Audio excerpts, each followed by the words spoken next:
حسین سے بھی عشق کرنا.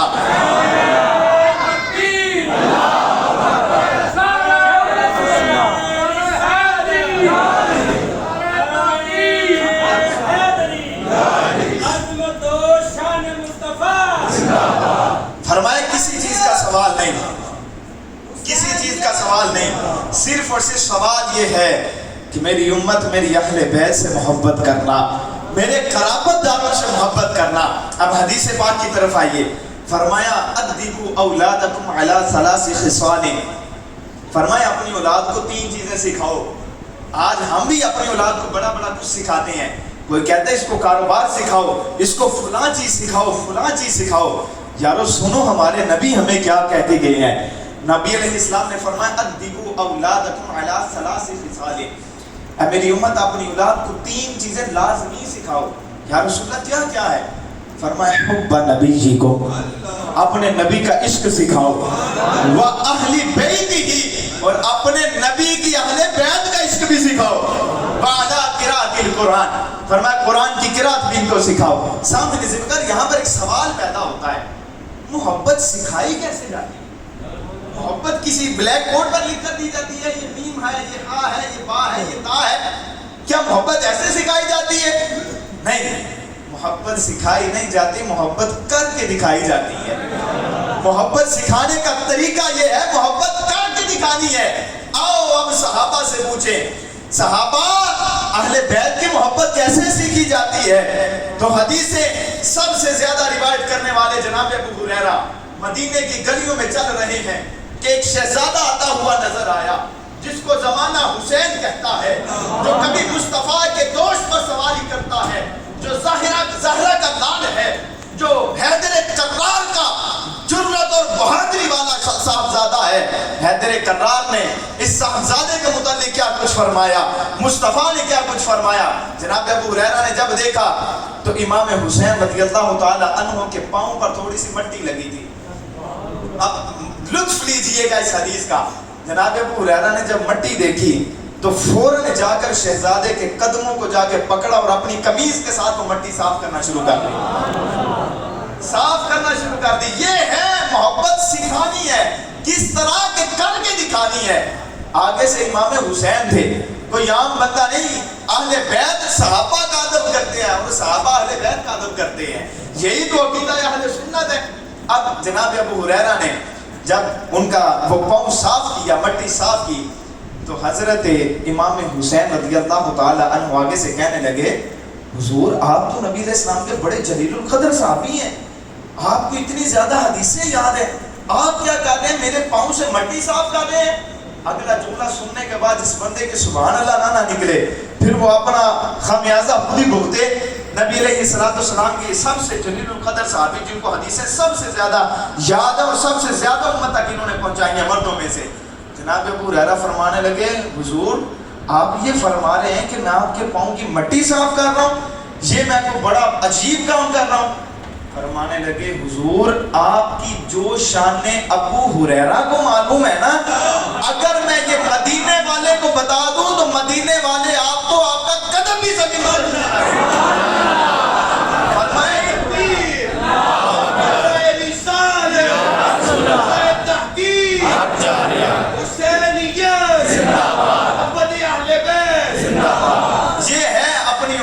محبت سکھانی ہے, کس طرح کے کر کے دکھانی ہے.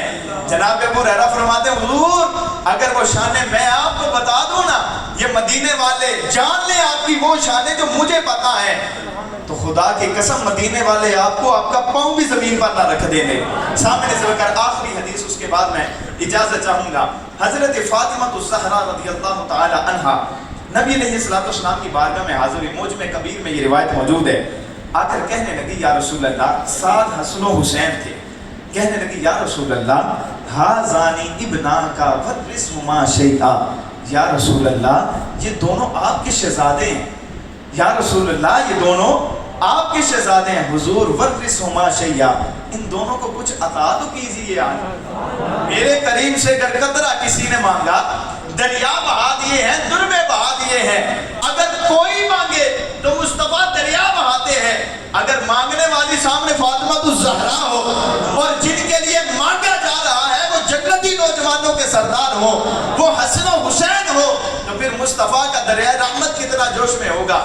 جب آپ نے یہ عرض کی حضور ان کو کچھ عطا کیجئے، تو نبی علیہ السلام نے ارشاد فرمایا اما حسن، یہ جو میرا بیٹا حسن ہے نا، فَلَهُ سُودَدِي وَحَيْبَتِي، فاطمہ اللہ تعالیٰ نے جو مجھے ہیبت عطا کی ہے نا، اور اللہ نے جو مجھے سرداری عطا کی ہے، وہ پوشاک میں اپنے حسن کو پہناتا ہوں۔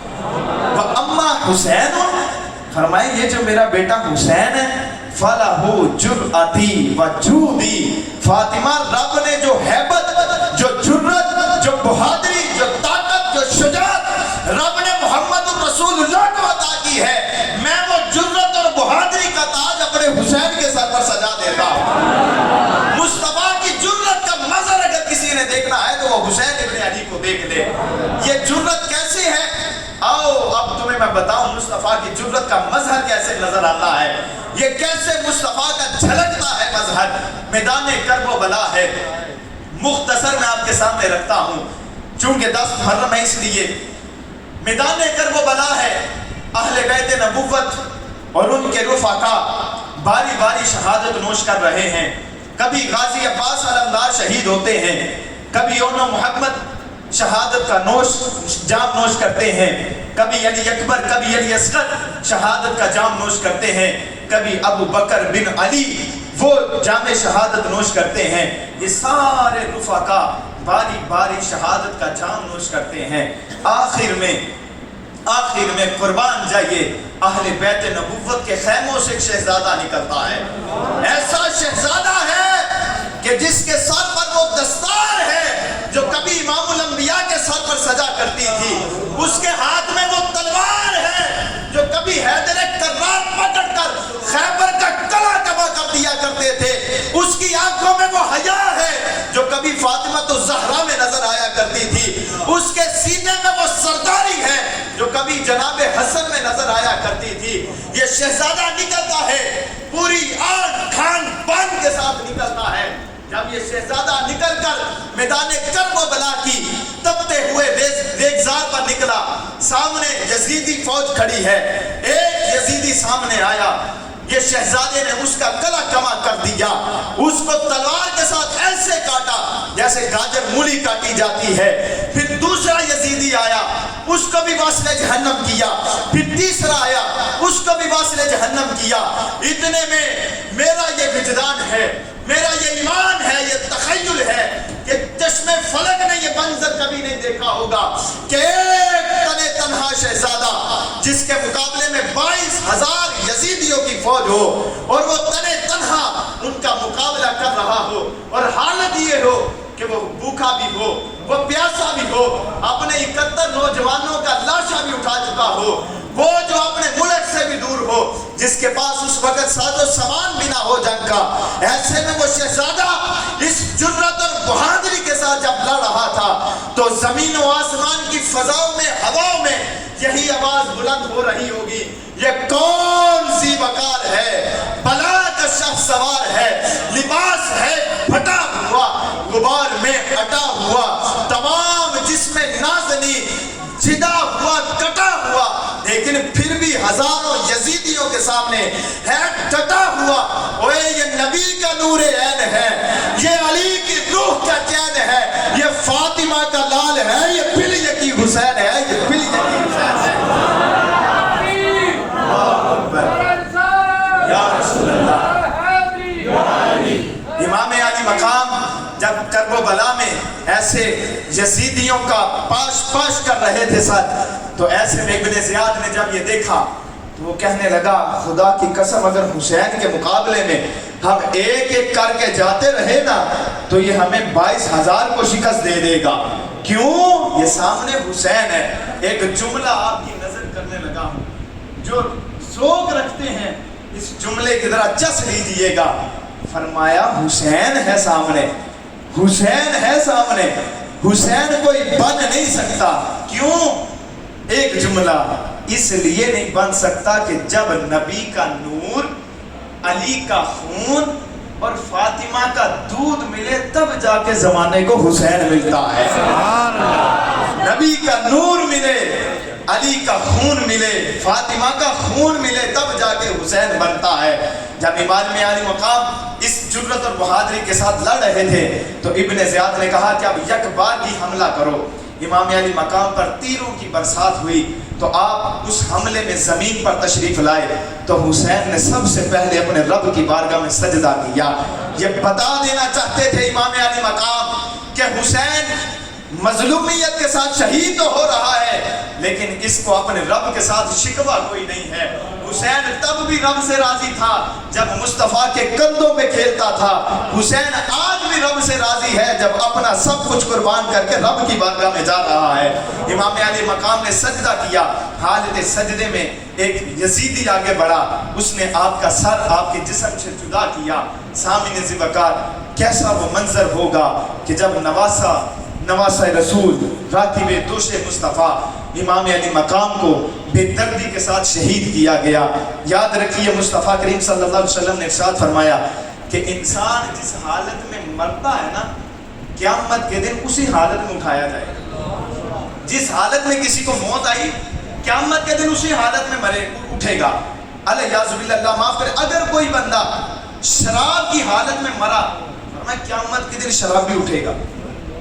یہ اپنا محاسبہ کیجئے آج کہ ہم کس حالت میں سوتے ہیں، کس حالت میں ہم اٹھتے ہیں، موت کا کوئی پتہ نہیں، لیکن مصطفیٰ نے فرمایا جو بندہ جس حالت میں مرے گا قیامت کے دن اسی حالت میں اٹھایا جائے گا۔ قربان جائیے حسین ابن علی پہ، جب ساری دنیا قیامت کے دن اپنی اپنی قبروں سے اٹھائی جائے گی تو حسین ابن علی اس حالت میں اٹھے گا کہ حسین اپنے رب کی بارگاہ میں سجدہ کر رہا ہوگا۔ نہ حسین سے پہلے کسی نے ایسا سجدہ کیا، آج بھی حسین سجدے میں ہے، قیامت تک حسین سجدے میں رہے گا۔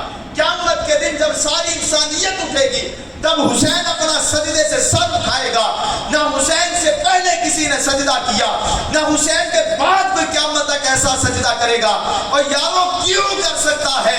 یہ اس مائی کا لال ہے جس نے رب سے کہا تھا یا اللہ اتنی چھوٹی رات بنائی ہے، تیری فاطمہ کا ایک سجدہ بھی پورا نہیں ہوتا۔ جب مائیں فاطمہ جیسی ہو تو پھر بیٹے حسین ابن علی جیسے ہوتے ہیں۔ سامعین ذی وقار یہی حقیقت ہے کربلا کی، یہی افسانہ، یہی کہانی، یہی سبق، یہی نتیجہ ہے کہ ایک یزید تھا، ایک حسین ہے۔